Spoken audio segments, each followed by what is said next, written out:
My millionaire grandfather bequeathed me $125 million and his mansion 15 years after abandoning me. Can you imagine waking up one morning just 12 years old to find your parents gone? Not just out for the day, but truly gone, leaving nothing but a scribbled note telling you to find a grandfather you barely knew, a man known for his icy stare. That day, my entire world shattered, and I was forced to face a truth that would change everything. My name is Ashton Ross. Today, at 35, I lead a national luxury jewelry chain, Ross Heritage Jewelers. I live in my grandfather's magnificent mansion, surrounded by wealth and a happy family. But that glittering success can never erase the ghost of that 12-year-old boy. The memory of waking up alone in a rundown trailer, that single cruel note in my hand. Find your grandfather. He'll take care of you. That was the moment my life embarked on a grueling journey, one that forged me into the man I am today. I grew up on the dusty western edge of Oklahoma City. Our home was a flimsy tin trailer, barely holding itself together against the wind. It was a tiny, tattered space, filled with the greasy smell of old food and the echo of my father's rage. Patrick Ross, my dad, used to own an auto repair garage, but by the time I was 7, he was a shadow of himself. The business failed and he spiraled into gambling. I remember those nights clearly, his bloodshot eyes, the stench of cheap whiskey, his bellowing at my mom, blaming her for everything. "Paula, don't you see I'm trying?"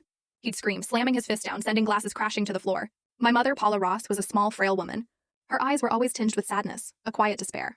She worked endless shifts as a waitress, her hands trembling as she brought home leftover diner food. "Eat, Ashton." "I'm not hungry," she'd say, her voice hoarse, but I knew she was starving. Not just for food, but for a life she'd never reached. She tried to hold us together, but day by day she withered, her gaze drifting to some distant place I couldn't follow. Once, I saw her crying alone in a corner, her face buried in her hands. When I asked what was wrong, she just waved me off. "It's nothing, Ashton. I'm just tired." One stormy night, the wind howled outside, mirroring the storm raging inside. Dad, drunk out of his mind, threw a stack of unpaid bills onto the table. "All you do is bring home pennies. How's that supposed to keep this house afloat?" Mom stood at the sink, her hands soaked, trying to stay calm. "At least I bring money home instead of burning it all at the casino like you." The words barely left her mouth before he lunged, gripping a whiskey glass, then hurling it to the floor. Shards scattered, liquor pooled. I hid behind my bedroom door, my heart hammering, watching her silhouette shrink, as if she might break. Even then, a vague premonition settled over me. Our family was sliding toward an ending we couldn't escape. That fateful morning when I was 12, the air was biting cold.